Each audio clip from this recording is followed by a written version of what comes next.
Autour de moi, à chaque fois que j'abordais la religion, je sentais qu'il y avait un malaise. Quelle est ton ambition avec ce film, justement? Conquérir le monde et évangéliser au maximum. C'est ce que je me suis dit aussi, mais je voulais que tu le dises justement. Et devenir pape. Voilà, c'est très simple. Bienvenue sur Le Crayon. Aujourd'hui, mes invités, Antonin qui sort voilà, d'une crise, d'un moment difficile, il va nous en parler tout de suite. Alcool, violence envers soi-même. Et Valran, qui a été son psy. Salut Gad. Oh. T'es sérieux? Et salut! Abonne-toi! Vous êtes fous! Salut! À tous. À tous. Moi c'est Antonin, Valran. On se retrouve aujourd'hui pour un entretien avec Gad Elmaleh, qui nous fait l'honneur de venir ici sur Le Crayon. Moi je l'aurais refait parce que je te dis qui a nous fait. Oui, mais bon, c'est pas grave. Allez, on refait. C'est parti. Je suis très content d'être là. Merci, ça fait très plaisir. On est chez vous parce qu'on est chez vous à la maison aussi. Exactement, on est très content. Notamment de ton film, du coup, oui. Reste un peu, qui est un super film déjà, il faut le dire. Merci. Balance, pourquoi t'es revenu? C'est chaud, j'arrive pas à le dire. T'es pas malade, j'espère? Non, je suis pas malade. David? David? J'ai demandé le baptême et je vais me faire baptiser. T'es pas sérieux là? Tu veux pas te convertir au catholicisme? Mais c'est quoi ça? J'ai trouvé dans la valise de Gad. Touche pas avec les doigts! Tu changes de Dieu, change tes parents. Fais-toi adopter. On n'a pas envie de te perdre. Et c'est surtout, moi j'ai trouvé ça très admiratif d'avoir pris autant de risques sur un film qui est du coup beaucoup plus profond, beaucoup plus sérieux même que ce que tu as pu faire. Surtout le précédent film que tu avais réalisé c'était Coco, donc il y a quand même un... C'est clair que ceux qui s'attendaient à voir Chouchou 5 ou Coco 4, c'était pas du tout l'esprit quoi. Même si j'assume, et j'aime et j'adore et je viens de là, hein, je viens des films comiques, moi c'est mon ADN et je vais continuer à en faire. Et j'adore ça, mais là j'avais besoin, ouais, pas envie, besoin, plus qu'envie, besoin de sortir un film sur ce sujet qui est tellement tabou en France, qui est celui de la foi, de la religion, voilà. Et justement, c'est un film très intimiste où tu racontes très certainement ton expérience personnelle. Il y a des membres de ta famille qui jouent dans le film, mais à la fois c'est un sujet aussi très, comme tu disais, tabou en France sur la religion, où tu abordes le sujet de manière très sérieuse, frontale et très sérieuse, avec toutes les religions qui prennent aussi pour leur grade. Quelle est ton ambition avec ce film, justement? Conquérir le monde et évangéliser au maximum. C'est ce que je me suis dit aussi, mais je voulais que tu le dises, justement. Et devenir pape, voilà. C'est très simple, c'est pas non plus complètement fou, quoi. D'où la référence au cardinal Lucie. Voilà, tout à fait. Ben oui. Non, très sincèrement, l'ambition première, c'était... tu vois, je vais commencer par la fin. Très bien. En fait, très souvent, on me disait, mais t'as écrit ce film en même pas 2 mois, tu l'as tourné en 21 jours, il sort tout de suite, c'est rapide. Et en fait, ben non, c'est pas rapide. C'est que j'avais ce sujet en moi depuis des années. Ça fait 30 ans que j'ai ce sujet en moi, 40 ans. C'est un peu comme la phrase de Coluche qui dit, dans le métier, en parlant du showbiz, on met toute une vie à réussir du jour au lendemain. Et en fait, c'est vrai, c'est-à-dire que tu travailles, ça macère, ça marine, ça, je sais pas comment on peut dire, c'est une gestation longue, et un jour ça sort. Et en fait, l'ambition première, c'était de sortir ce que j'avais à dire sur mon histoire personnelle, et en même temps, c'est aussi une fiction, il n'y a pas que du vrai. Je ne vais pas tout raconter pour ne pas spoiler la fin du film, mais le chemin, en tout cas, que je prends dans le film, il ressemble à celui que j'ai dans la vie, mais il est un peu fictionné, il est un peu scénarisé. Et l'ambition ensuite, c'était, à 50 balais, de dire, écoute, il faut avoir le courage de ce que tu as envie de défendre. Et non pas que j'aurais pas parlé de ça il y a 10 ans, il y a 15 ans, mais j'aurais plus d'appréhension, j'aurais eu peur des réactions. Là, même si j'ai une petite appréhension et que je vois parfois dans certaines communautés ça tape un peu, ça me va, ça me convient parce que c'est du débat, c'est du dialogue. Et on est dans un pays, il faut le dire, où la religion c'est tabou au nom de la laïcité. Mais la laïcité à laquelle je suis très attaché, qui m'est chère, qui me protège, elle ne doit pas écarter pour autant... Tu le critiques, la laïcité, dans ton film. Ouais. La laïcité à outrance. Ouais, parce qu'à un moment donné, je dis qu'il y a des extrémistes aussi dans la laïcité. Et encore une fois, j'y suis attaché. Mais pour autant, il ne faut pas faire disparaître la spiritualité de ceux qui veulent la vivre. La spiritualité avec ou sans Dieu, je m'en fous. C'est même pas une histoire de religion. En plus, vous le savez, puisque vous êtes au cœur quand même de ce qui se fait sur les sur les médias sociaux, c'est-à-dire toute la transmission sur le bien-être, le coaching, la pleine conscience, je sais pas, qu'est-ce qu'il y a d'autre, le développement personnel. Donc on est dans une époque comme ça, mais en même temps, on ne veut pas trop parler de spiritualité, alors que la spiritualité, elle tend vers ça finalement, un mieux-être et... On n'en parle pas du tout même, en fait. Non. Et moi, c'est ce que j'étais beaucoup étonné, en vrai, même avant de voir le film, justement, tout ce dont on avait dit sur le film, et même comment toi, t'en avais parlé dans d'autres interviews. Et je suis super curieux, justement, moi, de savoir comment toi, tu t'es dit, il y a un manquement sur ce sujet. On en parle dans nos sphères privées, on n'en parle jamais dans des sphères publiques. Et c'est à moi de le faire, quoi. Enfin, en mode genre, moi, en tout cas, il faut que je le fasse, quoi. Je sais pas si c'est à moi de le faire, mais moi, ça me parle, moi, ça m'appelle. Ouais. Et je m'en suis rendu compte parce que autour de moi, à chaque fois que j'abordais la religion, je sentais qu'il y avait un malaise. Alors il y a différents malaises et différents embarras. Il y a un embarras qui vient des cathos, dont je parle, on en a parlé hier en rigolant, c'était les cathos qui ne s'assument pas. Ça, c'est un truc français, c'est-à-dire que c'est comme ça. Et pourquoi? Parce qu'ils sont majoritaires? C'est une bonne question. Tu veux dire une culpabilité de... Non, je crois qu'il y a le poids de l'histoire, il y a beaucoup de choses, mais... Moi, il faudrait demander à un historien ou un théologien exactement, ou à un ethno... C'est la laïcité aussi, je pense qu'il y a... Je pense qu'il y a de ça, mais moi, j'essaie pas trop de voir pourquoi, j'essaie plutôt de critiquer ça avec affection, tu vois. Et je le dis dans le film, et je le dis même dans mes spectacles. Quand tu dis à un juif en France, est-ce que tu es juif? Je dis, bien sûr, je suis juif, qu'est-ce qu'il y a? T'es musulman? Alhamdoulilah, je suis musulman, t'es catho. C'est plus compliqué, en fait, ma mère est baptisée, mon père est athée, papa outé. Non, attends, non, pourquoi? Ou alors dis-moi non, je suis pas catho, ou alors dis-moi oui, je pratique, mais pourquoi tout de suite tu vois, il y a quelque chose de... Et c'est intéressant finalement, cette réaction. Je vois même moi avec mon film, il y a des amis autour de moi qui m'ont jamais dit qu'ils étaient cathos, même pratiquants. Je dis mais pourquoi tu m'en as jamais parlé? J'ai des copines avec qui j'ai été dîner, qui m'ont jamais dit qu'elles allaient à l'église. Pourquoi? Des copains, des gens avec qui je bosse. Il y a un mec qui bosse dans mon équipe de prod, il est en tournée avec moi. Et il me dit, mais à chaque fois quand on était en tournée, moi le dimanche, il me disait j'allais à la messe. Je dis, mais tu m'en as jamais parlé. Emmène-moi. Emmène-moi. Pourquoi pas? Moi je fais partie de ceux qui pensent qu'on doit rentrer dans les lieux de culte les uns des autres. Donc ça, j'ai aucun problème. Ça plaît pas à certains rabbins, ça plaît pas à certains je dis, parce que la pensée juive, le judaïsme, il a aussi des courants éclairés, ouverts, et qui tendent justement à s'ouvrir et à être dans la fraternité. Enfin, il y en a dans chaque religion, dans l'islam aussi. Mais il y en a qui ne veulent pas. Il y a un interdit qui existe. Dans la Torah, dans l'Ancien Testament, il y a un interdit sur l'idolâtrie, tout ça, il ne faut pas rentrer. Mais après, on fait ce qu'on veut. Mais l'interdit, il concerne les églises en particulier? Non, il concerne, si tu veux, c'est le premier commandement. Tu es au courant, il y a eu 10 commandements. Jusque-là, ça va. Jusque-là, ça va. Dieu a donné les commandements à... Moïse. Moïse, qu'est-ce qu'il a fait quand il les a reçus? Il les a cassés. Il a reçu une tablette. C'est vrai, en fait, c'est une tablette. Moïse, c'est le premier gars qui a une tablette. Il a dit ok, d'accord. Ok, tu ne tueras point, ça c'est pas mal. Ok, tu tromperas pas, tu n'envieras pas. Le premier commandement, c'est je suis ton Dieu, l'Éternel, ton Dieu, et tu n'adoreras pas d'autre Dieu que moi. C'est assez prétentieux, mais bon, il est Dieu quand même, tu vois. Et donc les idoles et donc tout ça. Donc c'est un commandement, c'est une loi qui est devenue après un commentaire dans le Talmud. Les rabbins ont beaucoup parlé sur qu'est-ce qu'il veut dire par idolâtrer, aimer, c'est quoi. Donc il y a une interdiction qui existe et qui est réelle et que je respecte. Hein. Mais après, moi je fais ce que je veux. Et ce que je dis même à certaines personnes très qui se replient sur elle, je dis, moi, je choisis de faire un film sur un mec qui transgresse. Ouais, mais c'est très grave. Non, c'est pas grave, c'est l'histoire du film. Et puis cette voix-là, de ces gens-là plus conservateurs, elle est dans le film, puisque mes parents, ils pètent un câble. La conversion, c'est un séisme.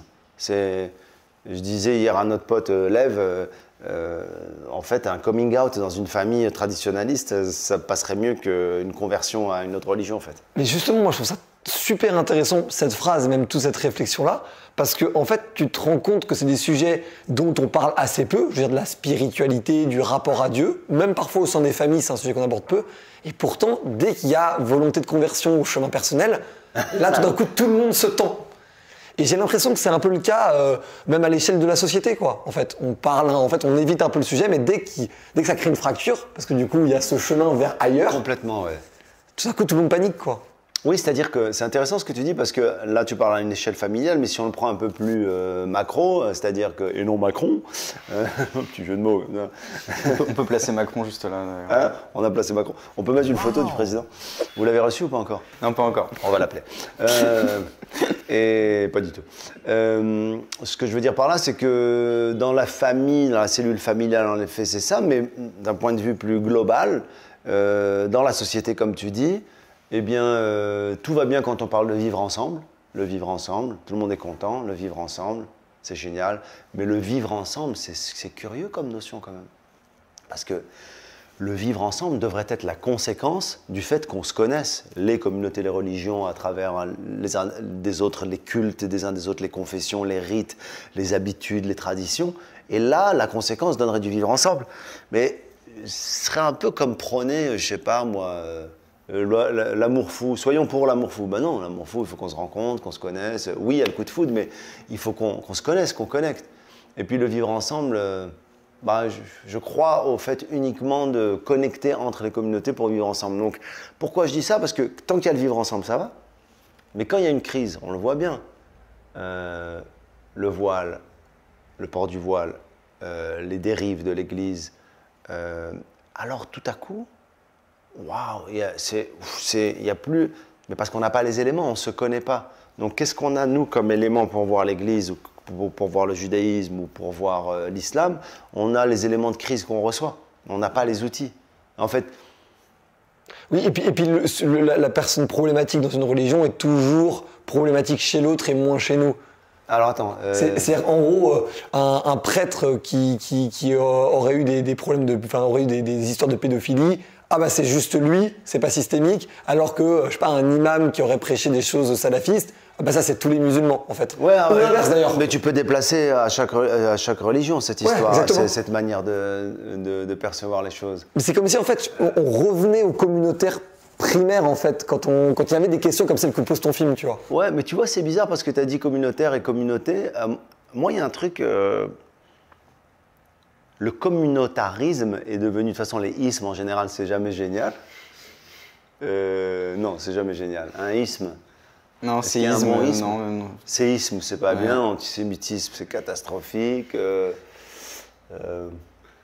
Machisme, ça va pas du tout. Aphorisme. Aphorisme, c'est. C'est le seul qui est top. C'est le que j'ai trouvé. Tu vois, il y a un truc intéressant, c'est que moi, je ne pense pas, alors il faudrait trouver un autre terme, je ne pense pas que des gens qui veulent vivre en communauté, dans leur communauté, c'est négatif. C'est que négatif. C'est-à-dire que le repli sur soi et le repli à l'intérieur de ta communauté sans voir, sans découvrir, sans connecter, sans donner à voir, c'est problématique. Mais une communauté qui s'assume, qui est saine, qui vit bien son identité, c'est génial. Et je trouve qu'il y a des pays où c'est réussi. Voilà, après, à chaque fois, il y a des tensions, mais c'est pas grave.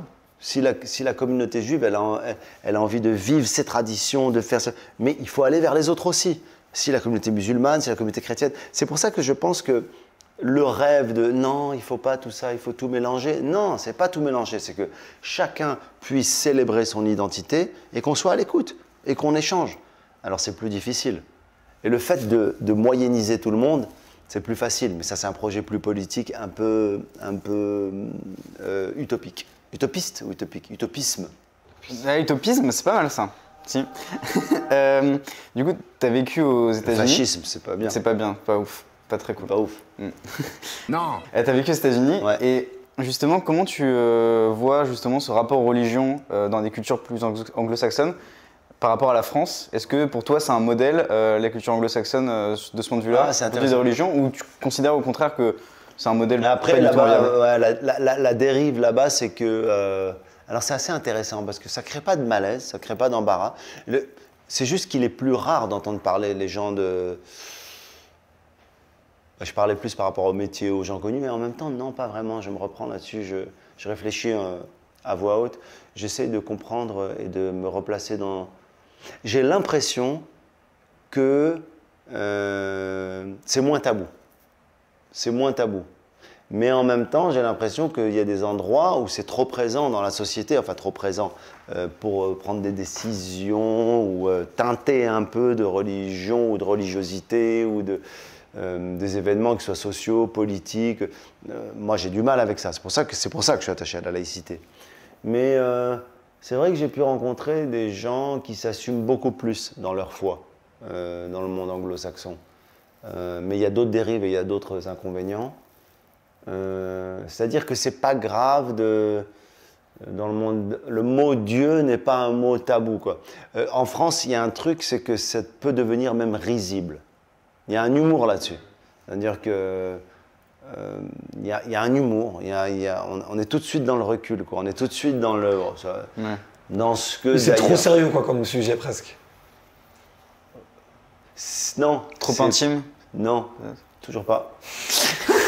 Bienvenue à ce jeu, découvre la fin de la phrase de ton invité. Tout de suite, jingle.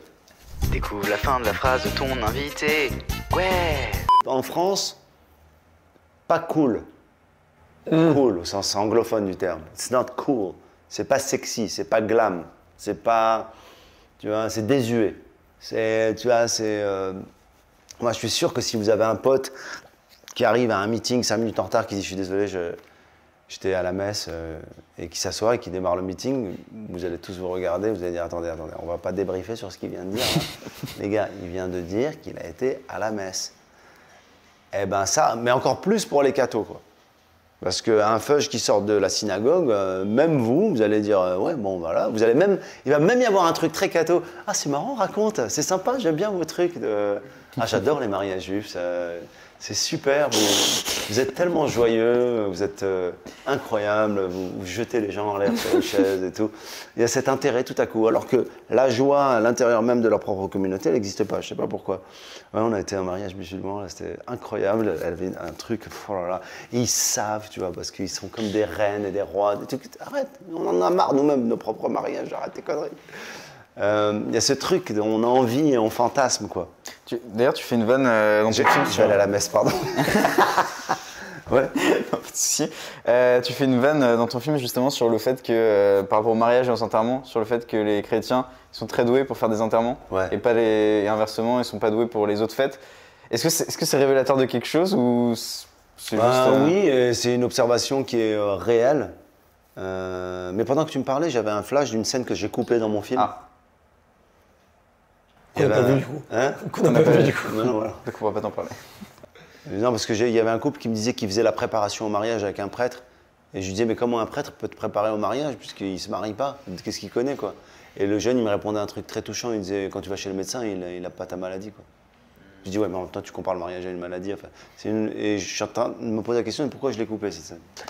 Pardon, tu m'as dit la vanne sur... Oui, la vanne sur les enterrements. Est-ce que c'est pas justement... Non, c'est une observation juste. Moi, j'ai été à des obsèques catho et j'ai trouvé ça très, très bien organisé. Et la scénographie était parfaite. Il y a un savoir-faire. Je le caricature un peu en disant il y a une prod et tout. Mais c'est vrai que c'est... Je sais pas, moi, ça m'avait marqué. Il y avait un truc très, très solennel et très beau. Et alors, c'est bizarre parce qu'on parle d'obsèques. Et aussi, un peu à la limite de... Je ne suis pas à la moquerie, mais je charrie un peu quand même en disant quand même c'est spécial. Tu arrives dans des obsèques catho. Enfin, je n'ai pas fait tout le sketch. Dans mon spectacle, il est plus long, mais tu vois la personne qui va se faire obséquer, quoi. C'est la seule religion où ils font ça, quoi. Donc je parle de tout ça, je parle du côté très beau, le beau en fait, c'est le beau dont je parle. Et puis le côté... Qui revient d'ailleurs sur toutes les questions un peu d'iconographie de la Vierge ou de ces choses-là. Mais c'est un truc très convaincant, j'ai du mal à m'en rendre compte pour les gens dans leur croyance. Tu poses la question. Pour moi, et ce que j'en ai perçu quand j'étais gamin, après il y a une curiosité aussi, puisque moi je suis dans une quête. Moi, je crois que d'ailleurs, les gens qui sont un peu fermés, ils ont peur qu'on aille dans les églises parce qu'ils savent que c'est beau. Ils se disent... C'est ce que dit le rabbin, d'ailleurs, que ton père consulte. Il lui dit, mais il était comment Sassina à sa bar mitzvah? Elle était moche, bah, voilà. C'est ça, en fait. Il dit, il cherche le beau, votre fils. C'est un artiste. il essaye de minimiser finalement là, cet acte. Et il y a de ça un peu, chercher le beau, le bon, le juste. Le beau, ouais. Le beau, c'est pas mal. C'est bien le beau.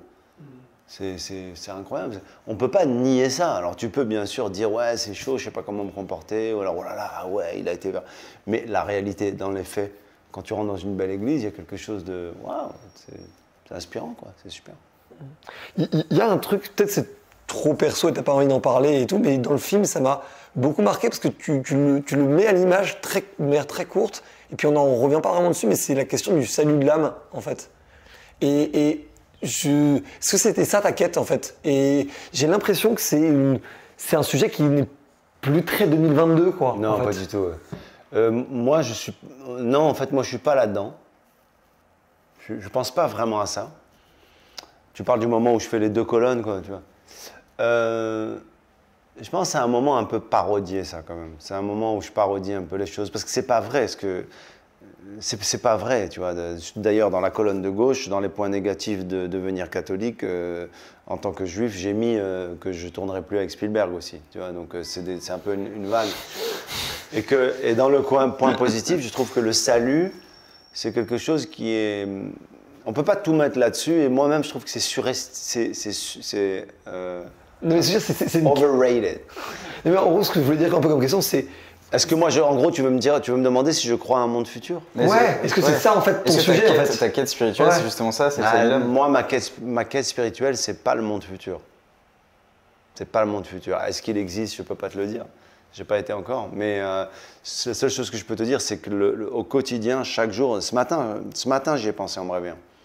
Ce matin, avant de venir, je me suis dit, ok, qu'est-ce que j'ai fait là hier? Qu'est-ce que je fais aujourd'hui? C'est essayer de comprendre et donner du sens à ma vie. Ce matin, je me suis réveillé, j'ai fait une prière, j'ai rendu grâce parce que je suis bien, je suis en santé, je peux venir vous voir et mon cerveau fonctionne, parce qu'on ne se rend pas compte, mais j'aurais pu être là ou pas là. Donc dans le présent, ça c'est une quête de chercher le sens, trouver le sens de plus en plus. Mais absolument pas avec une attente de rédemption et de choses binaires sur si je fais des bonnes actions, j'irai au paradis ou en enfer. Je suis pas du tout là-dedans en fait. Je suis pas du tout là-dedans. Je trouve qu'il y a un personnage intéressant dans le film. Je sais pas si on peut en parler. On peut parler de tout. On peut parler de tout. De tout ce que tu veux. Tu peux même me demander des trucs très perso. Cela dit, on est intime là. Tu vois, plus intime que la foi, que la croyance. Tu vois, à côté de ça, les questions genre à quel âge ont tes enfants, c'est pas intime. Mais en tout cas, ils ont 22 et 9. Et oui, je suis célibataire et j'habite au 16. Il y a un personnage, c'est Raymond, je crois son nom. Ouais, Raymond, ouais. Qui est à la fois le personnage qui, je sais pas si c'est dans le symbole que tu as choisi ce personnage-là, mais il est très faible, il a besoin qu'on s'occupe de lui. Et en même temps, il est dans une autre croyance. Lui, il est dans le complotisme. Ouais. Est-ce que c'était important pour toi de parler de complotisme alors que tu parles de religion? Est-ce que c'est la même chose? Alors en fait, pour être tout à fait honnête, moi je voulais faire un sketch depuis longtemps sur le complotisme parce que ça me fait rire. Parce que souvent, ça me fait rire. C'est quelque chose qui m'intrigue, qui m'intéresse. Et c'est pas... je respecte les gens qui sont dans leur... Mais il y a quelque chose d'immédiatement drôle parce que c'est tellement énorme à chaque fois que chaque complotiste te fait de plus en plus rire. Et je me demande si est-ce que tout ce truc des complotistes, ce serait pas un complot en fait? Est-ce que les complotistes qui nous disent qu'ils croient à des complots, c'est pas un complot de mecs qui sont en train de nous faire un complot quoi? C'est-à-dire que c'est sans fin finalement. Et donc j'avais envie de parler du complotisme et j'avais envie aussi de donner une voix à l'athéisme, à l'agnosticisme plus précisément, puisqu'il y a une dynamique quand même de recherche chez lui un peu. Parce qu'il dit qu'il n'a pas la foi, justement. Il y a un chemin, lui aussi il fait un chemin. Mais il y a un mélange quoi, vouloir parler des complotistes, qui est marrant, qui est très drôle, les mecs qui analysent tout. Tu sais moi j'ai des... Le comme par hasard. Ouais, comme par hasard. Moi, j'ai si tu cherches sur Internet, tu mets mon nom et tu mets Illuminati, bah, tu vas avoir des trucs super, quoi. Il y a des analyses de mes gestes, tu sais. T'as jamais vu? Non. Ah, si tu il y a vraiment des gens qui ont des analyses? Ouais, de mes spectacles. Ok. Il y a des analyses, il y a des captures d'écran, tu me vois, où je suis en train de faire un sketch, tu vois, il y a 12 ans, et je suis... Et là, il y a mon doigt, tu vois, comme ça, et c'est entouré en rouge. Et là, il décrypte ça, qu'est-ce que je veux dire et tout. Et moi, je trouve que c'est fou d'arriver à ce stade-là. Et j'avais envie de parler de ça dans le film, et en même temps de parler de quelqu'un de athée. Moi, j'avais trouvé que le parallèle qui a dû faire grincer des dents beaucoup de croyants, mais le parallèle de, en fait, être complotiste, c'est potentiellement être moins fou en termes de croyance que de croire en Dieu. J'ai trouvé ça très drôle, pour le coup. Je trouvais que le parallèle était très drôle de... T'es fou d'être complotiste. Et bah, je crois en Dieu, un mec qui a une grande barbe, du ciel, enfin, c'est... Je trouve qu'il y a... Enfin, je sais pas si c'était ça ton but. Ouais, c'était ça aussi. C'était aussi de donner la parole aux complotistes avec une forme de logique, de cohérence. Puisque chacun est logique finalement, dans chacun sa famille de croyances. Mais après, il y avait aussi une autre volonté qui était de servir cet homme. Ça, c'est plutôt des images purement bibliques. Oui, quand tu lui lèves les pieds. Ouais, voilà, c'est même des reproductions de scènes. Le fait aussi qu'ils me charrient et qu'ils me déglinguent et qu'ils me disent que je fais une vanne à 2 balles sur sceptique, antiseptique. Et qui me dit, oh là, bah dis donc, moi, dire que moi j'ai connu Thierry Leluron, on est descendu bien bas, et il me casse en deux. Pendant que je suis en train de lui laver les pieds, il y a un côté un peu... humiliant. Humiliant. Ouais. Humiliant, humblifiant. En anglais, il y a un mot que j'aime bien, qui dit humbling. Ils disent, it's humbling. Et j'aime bien ce mot, ça veut dire c'est humblifiant, quoi. Ça rend modeste. Hein? Modeste. Ok, d'accord. C'est modestifiant. C'est comme tu vis des expériences, quoi, tu vois. Comme quand j'ai été vivre, par exemple, une retraite, un jour, chez des moines. Et le mec, il a vu que je faisais des selfies au petit-déj. Et il est venu me voir, le moine. Il a 80 balais. Le gars, il me dit, ça va, il y a un problème? Je dis, non, il n'y a pas de problème. Il dit, parce qu'ils prennent des photos avec vous, qu'est-ce qui se passe? Je dis, non, ils veulent des photos avec moi. Il me dit, pourquoi? Mais moi, je ne pouvais pas lui dire parce que je suis connu, c'est ringard. Je ne vais pas dire, ah bah, comme je suis connu, je suis une star. Donc je dis, non, ça leur fait plaisir. Et il me dit, vous les connaissez? Je dis, non. Il dit, eux, ils vous connaissent? Je dis, oui. Là, il me prend pour un malade. Il dit, vous êtes en train de me dire, on dirait un film de Francis Weber, quoi, le dîner de con. Vous êtes en train de me dire qu'il y a des gens qui vous connaissent, vous ne les connaissez pas, ils veulent des photos de vous. Je dis, oui, c'est ça. Et pourquoi? J'ai craqué, je dis, parce que je suis connu. Ah bon? Et il me dit, moi, je suis là depuis 52 ans, je n'ai pas la télé. It's humbling. Et c'est justement d'ailleurs, ce que tu racontes là, c'est une expérience personnelle, mais que tu as mis aussi un peu dans le film, du coup, parce que tu vas dans un monastère. Complètement. Et il y a une phrase que j'ai trouvée très dure, quand il dit on m'a dit que vous travailliez dans un cirque et que vous étiez clown. Ouais. Et là, la caméra s'arrête sur toi et tu rigoles pas, il y a un plan comme ça où tu es vraiment sidéré. Est-ce que c'est justement pour toi une manière de, je sais pas, revenir sur ton passé et de dire que c'est une phrase qu'on t'a dit peut-être? Et tu l'as il y a vécu. beaucoup de choses. Tu as bien compris, je ne me moque pas des clowns. Non, bien sûr. Je me moque de la perception que les gens ont des clowns. Parce que moi, c'est exactement ça en fait. Tu as été sensible à ce que j'ai eu envie de dire dans la scène, c'est-à-dire que moi, très souvent, surtout dans mon enfance, le côté marrant, c'était sympa pour les copains, mais c'est un peu le rigolo de service. Et le rigolo de service, marrant, tout à l'heure on parlait de David Laroche, quand j'ai fait son podcast, je lui disais, moi je faisais rire. Donc ils étaient contents mes potes. Et après on parlait de la séduction, des filles et tout ça, mais les filles, elles rigolaient, mais elles ne voulaient pas un amoureux qui soit le comique de la classe. Donc elles voulaient le mystérieux, tu vois, le ténébreux. Donc moi je n'étais pas mystérieux. Et je ne savais pas faire le mystérieux, je savais faire rire, ça plaisait. Mais quand elles ne veulent pas sortir avec le comique en fait. Et le côté fais ton rigolo, fais ton intéressant, ça m'a toujours humilié. Et le côté le moine qui dit ah non, je pensais que vous étiez clown, il y a un côté un peu réducteur, c'est une manière de le montrer. Et moi qui regarde ça, il y a un truc mélancolique en fait, la manière dont je le regarde. C'est ce qu'on a voulu faire au montage, quoi, de montrer le shot. Je fais du Van Damme. Le plan. Le reaction shot. Le plan de réaction, il est mélancolique, quoi, mais ça c'est volontaire. Et ça a été pour toi justement, dans ton expérience personnelle, un vrai combat de te sérioriser, de devenir plus sérieux. De devenir sérieux ouais. Alors, non mais de devenir plus sérieux et justement d'enlever cette image de comique et de dire voilà maintenant j'ai compris une chose. J'ai compris une chose par rapport à ce que tu dis, c'est que d'être pris au sérieux, entre guillemets, pris au sérieux, d'être crédible, ça se fait pas avec des choses extérieures ou même en tournant avec des réalisateurs sérieux ou en tournant dans des films sérieux avec des rôles sérieux. Ça se fait quand c'est profondément habité. C'est-à-dire que là, déjà, cette semaine-là, on me propose des films comme acteur qu'on ne m'aurait jamais proposé. Suite au film que j'ai fait, suite à Reste un peu. Pourquoi? Non pas parce que je suis rentré, ah ça y est, je suis regardé comme je suis sérieux, parce que si je suis habité par quelque chose, alors ça marche.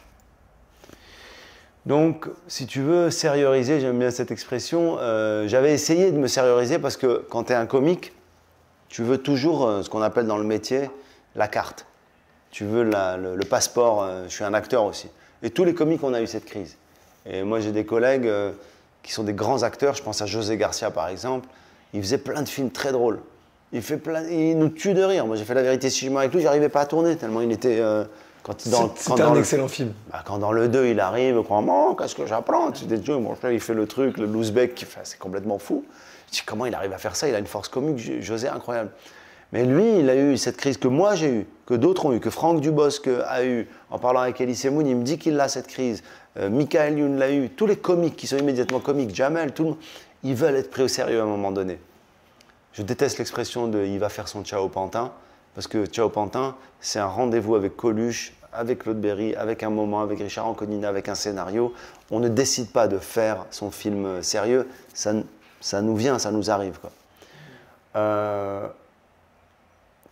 Donc, moi, j'ai arrêté de vouloir prouver, en fait. Ça vient comme ça, voilà. Mais en même temps, si tu fais rire, normalement, hein, c'est que tu es profondément sensible, concerné par ce qui t'entoure et ce que tu vis, et que, normalement, tu as dit tout à l'heure l'intelligence sociale. C'est intéressant, je ne connaissais pas ce terme. C'est le fait d'être capable de comprendre ou une personne ou un groupe de personnes. Ah ouais. C'est très intéressant. Enfin, je trouve ça intéressant parce qu'en fait, pourtant, à la base, la plus belle victoire sur le côté moqueur des comics, c'est que vous avez eu, tous les gens que tu as cités, un succès dingue. Que ça soit un succès populaire, mais même j'imagine aussi un succès financier, un succès d'estime. Enfin, c'est rentré dans les familles des gens, quoi. C'est des gens plus connus que quasi n'importe qui, en fait, dans le pays. Ouais, même plus que certains acteurs de cinéma, puisque vraiment, on a connecté avec des émotions qui sont des trucs de rire, donc ensemble, de kiff, en famille, de références, de répliques. Tu vois un one-man show, tu peux le voir 16 fois. Un film, tu le vois pas 16 fois, c'est vrai. Pardon, je t'ai interrompu, mais je réalise pendant que tu le dis. Et pourquoi ce besoin tel d'être pris au sérieux? Enfin, pourquoi, je vais me formuler comme ça, c'est pourquoi vous n'avez pas l'impression que quand c'est drôle, c'est pas sérieux et les gens vous prennent pas au sérieux? Wow. Je réfléchis. Tu sais ce qui change avec l'âge? C'est que quand tu sais pas, tu réfléchis. Et là, je sais pas. Mais il y a juste 5 ans, tu m'aurais posé la question, je t'aurais dit, en fait, c'est assez simple. Parce que, si tu veux, en fait, et là, en fait, je suis pas sûr de ce que je pense par rapport à ça. Est-ce que... Mais je sais pas. En fait, est-ce que c'est pas une validation finalement? Tu veux être validé, quoi. C'est-à-dire, t'es marrant, mais est-ce qu'il n'y a pas une forme de noblesse? Est-ce qu'il n'y a pas une forme de... Alors que je pense pas. Je pense que le rire est noble. Je pense que rendre les gens joyeux, c'est énorme. Ouais, je pense aussi. Quelle mission, quoi. Mais quel cadeau, quelle grâce, vu qu'on est dans le thème. Peut-être qu'il y a un truc, tu fais partie d'un... Le sérieux, c'est pas uniquement sur l'art, sur l'acting, sur le film que tu vas faire. Est-ce que, je me pose la question à voix haute, est-ce qu'il n'y a pas un côté je vais être accepté dans... Alors moi j'ai plus ce problème, je le ressens pas, mais j'ai pu l'avoir. Il y a un côté, je vais être accepté dans la grande famille du cinéma solennel. Je vais être, tu sais, on va me faire on va m'adouber, tu vois. Mais qui adoube du coup? C'est qui adoube? Je sais pas, j'ai pas les noms, mais... Non, mais il y a... Non, mais une famille, peut-être qu'on se dit, est-ce que... Parce que tu vois, quand tu me parles, je pense au César tout de suite. Ok, d'accord. C'était le sens de ma question. Par exemple, les comiques, on est toujours un peu de mauvaise foi. On veut tous avoir la reconnaissance. Tous, on veut la reconnaissance. Mais c'est vrai que la comédie, pendant longtemps, elle n'a pas... C'est pas vrai pour toutes les comédies, parce que ça change. Et puis moi, pour avoir présenté la cérémonie des Césars 3 fois, tu peux quand même faire de l'humour, même si c'est un public très difficile. D'ailleurs, en tout cas, les gens qui sont derrière leur télé te remercient de faire de l'humour, pour le coup. Bah oui, bah, surtout dans ces soirées-là. Un jour, je parlais avec un copain américain qui est Jerry Seinfeld, qui est mon maître et chez les comiques, et qui me disait sa théorie du fait que les gens ne rient pas dans les cérémonies, quel que soit le pays. Il a raison. Et il m'a dit, en fait, c'est tout simple, c'est que il y a 20 films nommés dans 5 catégories, et il y a 5 personnes nommées, donc tu as, je sais pas, 600 personnes nommées. Et à chaque film qui n'a pas une récompense, c'est toute l'équipe qui s'éteint. Et il dit, la salle se remplit de losers. Il y a peu de winners, et plus la cérémonie avance, et plus il y a des losers. Moi, si je suis nommé à un film comme acteur et mon pote comme ingénieur du son, et qu'on est venu à 7 ou à 8 ou à 10, où il y a les producteurs et tout le monde, si on n'a aucun César pour notre film, on n'a pas envie de rigoler au vin du gars. On n'est plus là. On est là, mais on n'est plus là. La catégorie suivante, il y en a un qui a un César, mais il y en a 6 et 5 qui s'éteignent. Et il a tellement raison. En fait, une cérémonie, à un moment donné, c'est la raison pour laquelle, dans le monologue d'intro, tout le monde rit. Tout le monde est excité. Tu arrives à une cérémonie, bonsoir et bienvenue à la 30e cérémonie des Césars. Tu fais le compte, là, puisque tout le monde a une chance. Tout le monde peut gagner. Tout le monde peut gagner. Et du coup, et en plus stressé, donc nerveux. Donc nerveux, mais plus tu avances, et plus il n'y a que ceux qui ont un César qui rient. Ah ouais, c'est super. Je passe une super soirée, t'es le plus grand comique du monde. Et l'autre, il a envie de te tuer, il a envie de dire, mais attends, je veux plus être là. Donc c'est assez intéressant ce truc. Il y a une espèce de contagion de la loose qui fait que les gens ils rient de moins en moins. Ce qui est dingue, parce qu'à la base, c'est juste les 5 meilleurs, en fait. Ouais, mais c'est comme ça, parce que t'es pas content d'avoir perdu. Et pour revenir au côté un peu métier, grande maison comme ça, pour être validé, je crois qu'on a tous eu cette envie d'être validé par la corporation, l'industrie, le métier. Moi, je l'ai plus. Ça me fera plaisir, hein. Moi si je suis reconnu, ça me fait plaisir. J'ai été nommé une fois au César, j'étais trop heureux en plus pour une comédie. J'étais nommé pour Chouchou. Franchement, c'est les gens qui disent qu'il n'y a pas de comédie au César, il y a eu beaucoup de comédies au César, mais moi j'étais nommé, je ne l'ai pas eu. Par contre, je voulais l'avoir en fait. Quand j'étais nommé, en plus je pensais que j'allais l'avoir. On pense tous qu'on va l'avoir. Les nommés sont Gad Elmaleh pour Chouchou. Il y a une caméra qui vient vers moi. Et en plus ce jour-là, je me suis fait arnaquer. J'étais tellement bête parce que les nommés sont tanana pour machin, tanana, Gad Elmaleh pour Chouchou. Et là, il y a un cadreur qui vient près de moi dès qu'il dit mon nom et il me filme comme ça. Et là, je dis, ça y est, c'est moi qui l'ai. Ils ont prévu le cadreur pour qu'on me voit me lever et aller chercher le César. Mais en fait, chaque nommé a un cadreur. Donc chaque nommé se dit potentiellement la même chose. Ah, c'est triste. Hein. Ouais, mais bon, moi j'étais content, et puis voilà, si je suis nommé encore un jour, bah, je serai content, et si je l'ai, je serai trop content. Je pense que mes enfants seraient très très contents. Voilà, c'est. Tu vois, mes enfants, surtout le petit, le grand, j'échange avec lui, mais le petit veut que je gagne. Là, j'ai fait une émission récemment, je fais LOL pour Amazon. Ouais. Franchement, les gars, c'est trop drôle à faire. Mon fils, je ne vous donne pas les résultats, j'ai pas le droit. Mais mon fils, avant que j'y aille, il m'a dit, papa, il faut que tu gagnes. Faut que tu gagnes. Peut-être pour aller vers la fin, ce souci de reconnaissance aussi, tu es allé récemment aux États-Unis, tu as commencé à travailler en anglais aussi, tes textes. Est-ce que c'est justement un souci de reconnaissance plus globale? C'est-à-dire je veux être un artiste international? Non, je dirais que ça c'est plus du challenge et de sortir de sa zone de confort en fait, tu vois, ça c'est plus ça. Okay. Et aussi des rêves. Moi je rêvais, on parlait de talk show tout à l'heure, moi je rêvais d'être sur le canapé de Jimmy Fallon, mais vraiment. Mais je rêvais de ça autant que je rêvais d'être sur le canapé de Michel Drucker.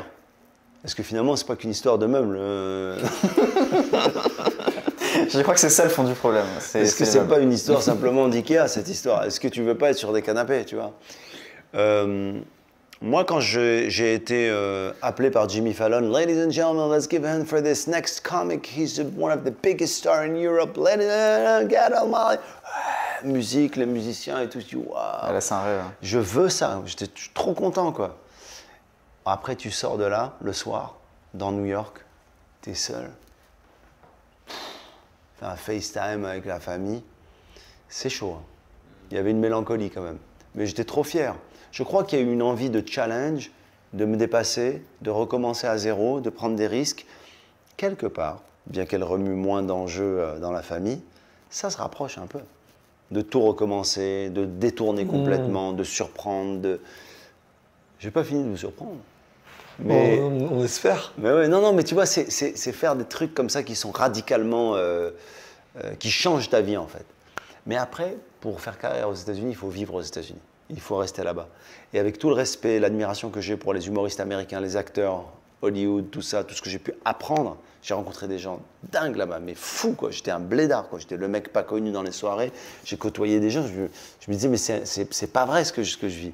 Le jour où j'ai fait mon spectacle, il y avait Leonardo DiCaprio à 4 mètres, dans un petit bar, qui était là avec ta casquette, qui regardait. Je dis, mais on est où là? Je suis en train de faire rire le gars qui est... En plus, il faut que je reste normal après, tu vois. Faut pas que je fasse la groupie, quoi, tu vois.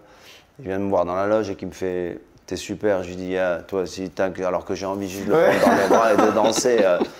Non, mais tu vois, toutes ces rencontres que j'ai faites là-bas, tous ces trucs, ça m'a vraiment boosté. Mais en même temps, j'avais envie de retrouver mon ADN, quoi. La France, la francophonie, le public. C'est comme si j'ai eu une aventure extra-conjugale avec le public.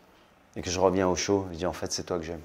Non, un truc sur lequel je voulais revenir, c'était les symboles dans le film. Ouais. Le sac plastique, la Vierge Marie, la croix qui tombe quand t'es dans une cellule. Mais Il est culturé, hein. Il est culturé. Non, mais on dirait un critique de cinéma. Tu es cinéphile, non? Un petit peu. Il y a des symboles forts. Le sac plastique du début du film, c'est le blédard, c'est celui qui ne peut pas se défaire de son sac.